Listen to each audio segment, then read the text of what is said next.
90% of new clients, no matter what age they come, they need to lose some fat. I mean, that's kind of the typical new client is someone, they got to get their body fat down. But when someone is younger, that's always my first thing is okay, we got to get your body fat down. Got to get your body fat down. But I find that I want to go into the reasons why, that like more insulin sensitive, you just, create a longer runway. So when you go about building muscle, you stay leaner longer, all these reasons, all good reasons. But when someone is older, especially if they're over 50, I do take a slightly different approach. It's that, I want to get their body fat down for all those same reasons. But if they don't have a good base of muscle, if they're not strong, that becomes priority number one, because we are just running out of time.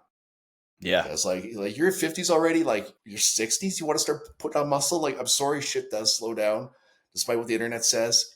We have to get your strength up. Now, of course, you can lose fat and build muscle at the same time. It's more like just sort of a mental focus. Because I see a lot online, people like, oh, I got to get abs after 50. I got to get abs after 50. And I'm like, yeah, it's a great goal, but are you strong? Because that's what's going to keep you out of the freaking nursing home. Is your that muscular base. Like, if you're strong already, like you used to work out a lot, so you got this nice, sure, let's get the fat down. Let's get you that six pack. But if you don't have that, like, that's got to be your focus. And I think it's a really important thing as well, because sarcopenia, age-related muscle loss, definitely increases, especially as we get up there. And when it comes to diets, this ties into a little bit of what we talked about nutritionally. Carbohydrates, as the example, are protein sparing. They prevent the breakdown of muscle tissue. And so I see a lot of people come through in their 40s and their 50s have been following some of these keto and carnivore diets. And maybe they had, let's say, for example, somebody had 60 pounds they had to lose. They followed these diets, they lost the first 40.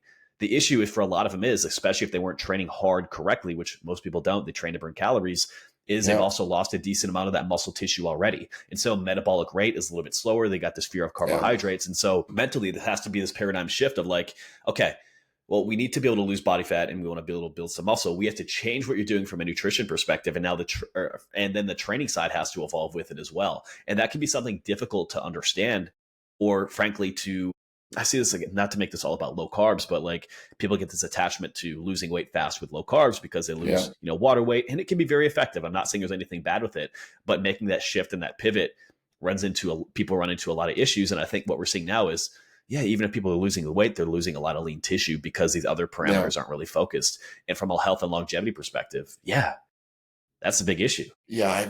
I was such a low carb guy. I always I sometimes get embarrassed when I think back about like my history, because I was such a low carb guy, and I had all these scientific reasons that really didn't have scientific underpinnings, but I wasn't smart enough at the time to realize that. But I'm just carb intolerant. I remember telling myself that, and I wasn't. But certainly, like they're seductive low carb diets. Yeah, because you lose all this water weight right away. Your face gets leaner. You get the jawline, Oh yeah, people notice, and it's easy to follow because all you have to do is just not eat anything with carbs.